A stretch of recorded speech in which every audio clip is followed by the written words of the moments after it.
ఏమండి నేను వెళ్తాను. సూర్య నాన్నని జాగ్రత్తగా చూసుకో నాన్న. వీడేంటే నన్ను జాగ్రత్తగా చూసుకునేది? ఇది జైలే, అందరికీ ఒకటే. ఒకేలాంటి సాంబారు, ఒకేలాంటి కుర్మా, ఒకేలాంటి మజ్జిగ, ఒకేలాంటి అన్నం. నువ్వేం ఆలోచించదురా, మన అంజయ్ ఉన్నాడు కదా, చూసుకుంటాళ్లే. సరే గాని వాడికి అసలు ఏమైంది? ఏంటలా ఊరిమి చూస్తున్నావు? అతనికి ఏం రోగమని అడుగుతున్నాను. అతనికి వచ్చిన రోగం ఏంటో తెలిస్తే మంచి డాక్టర్కి చూపిద్దాం అంటున్నాను. ఎగతాళి చేయకు, మా నాన్న దేవుడు. నేను దెయ్యాన్నా? ఏయ్, ఏంట్రా నాన్నంటే అంత ప్రేమ నీకు? మొఖం చూసి మాట్లాడు, తర్వాత వెళ్దుగానే. ఇక ఏ రోగం అని అడిగితే కోపం వస్తుంది. ఏయ్ ఉండవయ్యా, ఇన్నేళ్ల తర్వాత కష్ట సుఖాలు మాట్లాడుకుంటున్నాం ఇద్దరం. నువ్వేంటయ్యా టైం అవుతుంది అంటున్నావు? ఉండు. సరే, అతను ఏం పని చేస్తున్నాడు? ఆకలితో ఉన్న వాళ్ళకి అన్నం పెడతారు. మేము బాగా ఉన్న వాళ్ళకి తిండి పెడుతున్నావా? అయ్యా, ఆయన చాలా సింపుల్ మనిషి. నీలా సమాజ సేవ చేయడు. చేతిలో ఉన్నదంతా ఇచ్చేసి ఇలా జైల్లో కూర్చోడానికి. నువ్వు చేసావు కదా, అనుభవించు. మనం పెద్దింటోళ్ళం. ఇవ్వడం మాత్రమే తెలుసు, తిరిగి తీసుకోవడం అంటూ అసలు ఉండనే ఉండదు. అవునవును, అనుభవిస్తున్నావు కదా, అనుభవించు. ఇంకో 10 రోజుల్లో మీ భూమి పత్రాలన్నీ నేను మీకు ఇప్పిస్తాను. పోలీసు వాళ్లతో, బ్యాంకు వాళ్లతో మీ తరపున నేను మాట్లాడతాను. మీరెవ్వరూ భయపడాల్సిన పని లేదు. నన్ను మీరు నమ్మండి. అన్నయ్య, అంత నమ్మకస్తుడైన రాజు అయ్య గారే మోసం చేశారు. ముక్కు మొహం తెలియని వాళ్ళని ఎలా నమ్మేది? లేదమ్మా, ఇతనే బ్యాంక్ వాళ్ళకి డబ్బు కట్టి మన పొలాల పత్రాలు మనకి తిరిగి ఇప్పిస్తాను అంటున్నాడు. ఆయన నమ్మకుండా ఎలా ఉండగలమమ్మా? కేబుల్ బాబన్నకే, కేబుల్ బాబన్నకే, కేబుల్ బాబన్నకే, కేబుల్ బాబన్నకే. ఏంటయ్యా, రైతుల పత్రాలు నిజంగానే ఇచ్చేస్తావా? ఆఫ్ కోర్స్, 100% ఇస్తాను. కేబుల్ బాబన్నకే, కేబుల్ ఏంటి జేజేలు వినిపిస్తున్నాయి? ఇప్పుడు హ్యాపీయేనా? ఈ సంబరం చూడ్డానికి నా శత్రువు కూడా ఎదురుగా ఉండాలి. ఆ నా కొడుకు జైల్లో ఉంటే మజా రాదు. పిలు, ఆ రాజుగని పిలు. చట్టం అంటే అంత ఈజీ అనుకున్నావా? అనుకున్నప్పుడు లోపలికి పోవడానికి, బయటికి రావడానికి ట్రై చేస్తాను. సూర్య, నాకు బెయిల్ దొరికింది, బయలుదేరుతున్నాను. నీదేం కేసు? నీకు కావాలంటే చెప్పు, బెయిల్ ఇప్పిస్తాను. నిన్ను నువ్వు చూసుకో. నాకు నచ్చినప్పుడు జైలుకి వస్తాను, బోర్ కొడితే వెళ్ళిపోతాను. వస్తాను. ఇదిగో వజ్రమని, జాగ్రత్తగా ఉండు.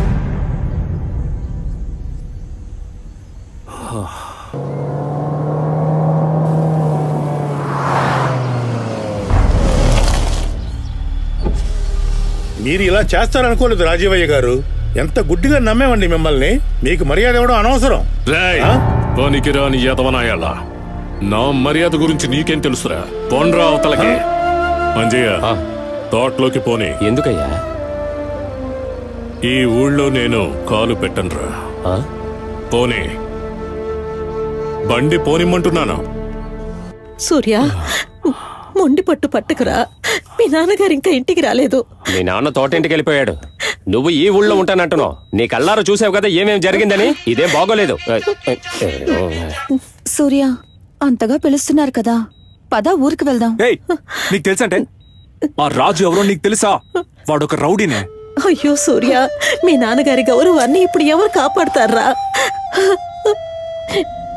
నీ మొగుణ్ణి నీకు కాకుండా చేస్తావు, నీ పసుపు కుంకల్ని నీకు దూరం చేస్తావని వాళ్ళు అందరూ అంటున్నారా? ఎవరండి ఆ మాట అంది? ఎవరన్నారు? చూపించండి నాకు. అక్క, ఏంటక్క ఊరికే ఉండక నీకేం తెలీదు. ఊరుకో. చూడు సూర్య, పెద్దింటి పరిస్థితి బాగోలేదు. నువ్వు పెద్దింటి కొడుకువు కాబట్టి ఒక నిర్ణయం తీసుకోవాలి.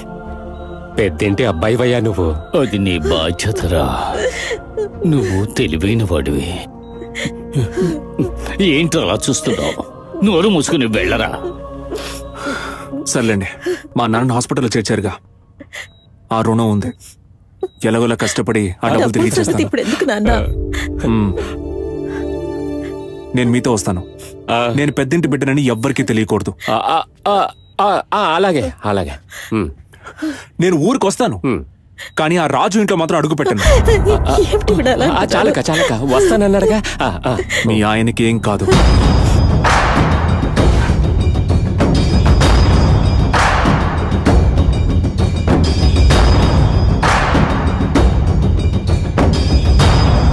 రాజీవయ్య గారు ఊర్లో కాలు పెట్టంటున్నాడు. ఎలా కాలు పెడతాడు? ఈ ఊరికి ఎంత ఉపకారం చేశాడు. ఈ అనాథాశ్రయాన్ని కట్టించాడు, పేదవాళ్ళ కోసం స్కూల్ కూడా కట్టించాడు, పేద రైతులకు పొలాలు దానంగా ఇచ్చాడు. అంత మంచి మనిషి గురించి చెడుగా చెప్తున్నారు, మీకు సిగ్గా లేదు? రైతుల పత్రాలు బ్యాంకులో తాకట్టు పెట్టడం తప్పే కదా? మూసుకో. రైతు పత్రాలంట. ఆ రైతులకి భూమిని దానంగా ఇచ్చింది ఇతనే కదా. ఆ చిన్నయ్య గారికి మేము చెప్పామన్నా, అయినా మా మాటలు వింటేగా. వింటాళ్లే, మీరు వింటారు. రాజీవ్ గారికి ఎవరి సపోర్టు లేదనుకోకండి. అతనికి ఒక కొడుకున్నాడు, పెద్దింటి పిల్లోడు. వస్తాడు, అడుగుతాడు.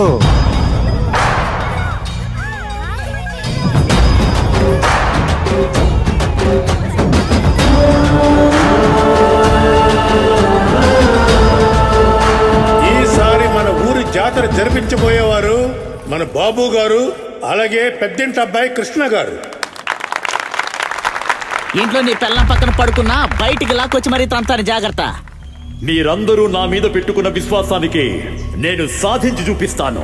ఏంట్రా నువ్వు సాధించేది నా తొక్క?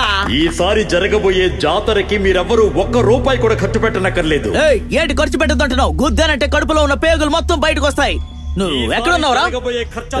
హలో హలో, కట్ చేశాడు నా కొడుకు, లేదంటే నరికి పోగులు పెట్టుండేవాడిని. మీరందరూ నాపై చూపించిన ప్రేమని ఎన్నటికీ మరువలేను. అడగడానికి ఎవరూ లేకుండా ఉంటారని మన రాజీవయ్యని జైలుకు పంపించి ఇక్కడ వీడి పెత్తనం జలాయిస్తున్నాడు. ఎక్కడ బాధపడకూడదు. నాకెందుకులని నోరు మూసుకున్నాను. ఊరి బిడ్డని.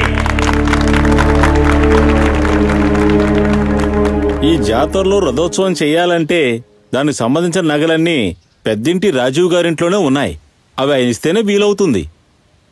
పెద్దింటి కొడుకంటే ఇక్కడే ఉన్నాడు కదా పూజారి గారు. వాడేమి పెద్దింటి కొడుకు కాదు, మా రాజీవయ్య కొడుకు సూర్య, నాకు బాగా దోస్తు. ఈయనెవరు కొత్తగా ఉన్నాడు? అబ్బాయి, కళ్ళు లేవా నీకు? అక్కడేం ప్రసాదం పెట్టడంలా, కొంచెం మెల్లగా ఇల్లు. గంగా తాయ్ పలావ్ హోటల్ ఓనర్లు గంగా మరియు లవంగం. నీ పేరు లవంగమా? ఒకప్పుడు రౌడీజం చేసేటప్పుడు లవంగంలో ఉండేవాడిని.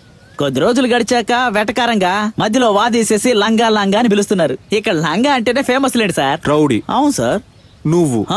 నేనే. వెనకాల స్టిచెస్ కూడా ఉన్నాయి, చూస్తావా? పర్లేదు పద. తాయ్ పలావ్ ఏంటయ్యా ఇది? ఈ పలావ్ వల్లే సార్ నేను రౌడీజంలోకి ఎంట్రీ ఇచ్చింది. నాకు తల్లి ఒక్కటే సార్, తండ్రి లేడు. నువ్వేమైనా టెస్ట్ ట్యూబ్ బేబీనా? అయ్యో సార్, నేను చచ్చినప్పుడే మా నాన్న, అయ్యో కాదు, నేను పుట్టినప్పుడే మా నాన్న చచ్చిపోయాడు సార్. దయచేసి కన్ఫ్యూజ్ చేయకండి సార్. మా ఊర్లో నేను చాలా పెద్ద రౌడీని సార్. నేను నడిచి వస్తుంటే అక్కడున్న వాళ్ళందరూ గడగడ వణికిపోతారు. అందుకని రౌడీ అయిపోయావు? అబ్సల్యూట్లీ. ఒక సంఘటన జరిగింది సార్. మా అమ్మ ఒక మండపంలో పని చేస్తూ ఉండేది. అప్పుడు నేను అక్కడ లేను. 800 నుండి 1000 మంది దాకా నన్ను వెతుక్కుంటూ ఆ మండపం లోపలికి వచ్చారు. కోపంలో నేను లేనని పలావ్ గిన్నెని కిందకి నెట్టేశారు సార్. నాకు అప్పుడు వచ్చింది చూడండి కోపం. ఆ కోపానికి 2 నరికేసి జైలుకి వెళ్ళిపోయాను. జైలుకి వెళ్ళినా ఏ మార్పు రాలేదా? మారిపోయాను సార్. జీవితంలో ఇంకెప్పుడు రౌడీజం చేయకూడదు అనుకున్నాను. ఎవరు ఏదనుకున్నా పర్వాలేదు అనుకుని ఒక సెంటర్ లో కొట్టు పెట్టుకోవాలని ఫిక్స్ అయ్యి పెట్టిందే ఈ తల్లి పలావ్ సార్. ఈ తాయ్ పలావ్ అస్సలు టేస్ట్ లేదు తమ్ముడు. నువ్వు ఒక పని చేయి, 5 కిలోలు చికెన్ తీసుకో, డుబుక్ అనే పేరు పెట్టి ఈ హోటల్ నాన్ వెజ్ హోటల్ గా మార్చే.